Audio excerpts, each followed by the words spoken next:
Assalamualaikum and a very good morning to everyone. My name is AINUL, and today I will be explaining about the facts, issues, judgment, and analysis of the Kuala Lumpur Hilton versus National Union of Hotel, Bar and Restaurant Workers case. So this is under the subject of INC 500, which we will explain about the cases of law on industrial relations. So first, let me start by explaining the facts of the case.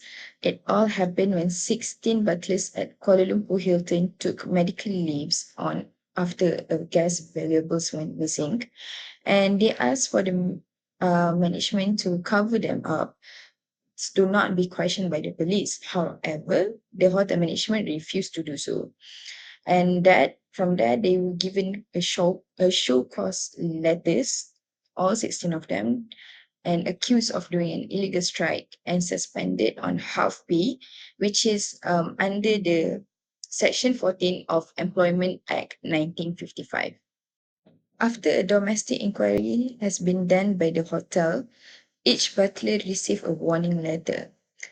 Then the union brought this case to the industrial court, which ruled that their medical leave was valid and the suspension was unfair. However, Kuala Lumpur Hilton appealed to the High Court to cancel the Industrial Court award. So, from this case, there are three issues that have been brought up. So, first one, whether the Industrial Court had jurisdiction under Section 30 and parenthesis 6 of the Industrial Relations Act 1967 to decide on the issue of suspension and half pay, even though the minister's reference only mentioned the warning letters. So, that is the first one. Second one is whether the industrial court acted ultra vires sections 30 in parenthesis 4 and 30 in parenthesis 5 of the Industrial Relations Act 1967. And the third one, whether the industrial court's findings of fact were made against the weight of in evidence, contrary to Section 33B of the Industrial Relations Act 1967, which makes the court's finding of fact final and conclusive. From the issues that have been mentioned just now, here are the judgment of the case.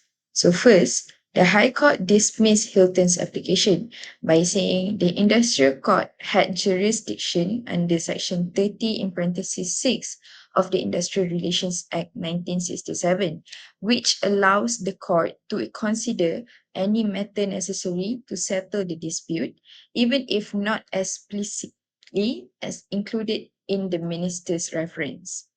Next, the court did not act ultra vires section 30 in parenthesis 4 and 30 in parenthesis 5, which require the court to act according to equity, good conscience, public interest, and economic considerations.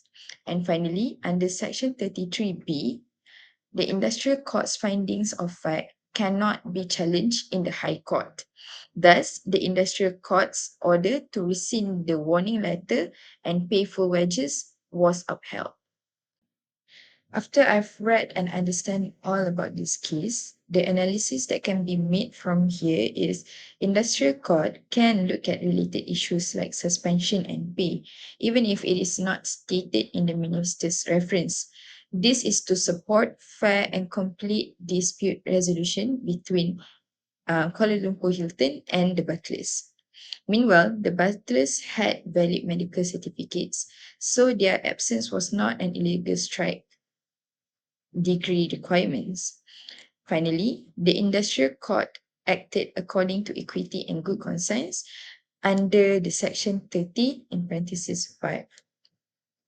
Lastly, the only critique that I have for this case is the broad interpretation of section 30 in parenthesis 6 that could create uncertainty for employers. They may feel vulnerable when decisions are made under the Employment Act, such as suspensions, later are revisited by the industrial court. Overall, the court's reasoning aligns with the purpose of industrial law and ensures that employers do not misuse disciplinary powers towards employees. So to end this discussion, here are all the reference that I use for the analysis of this case. That is all from me. Thank you so much for listening.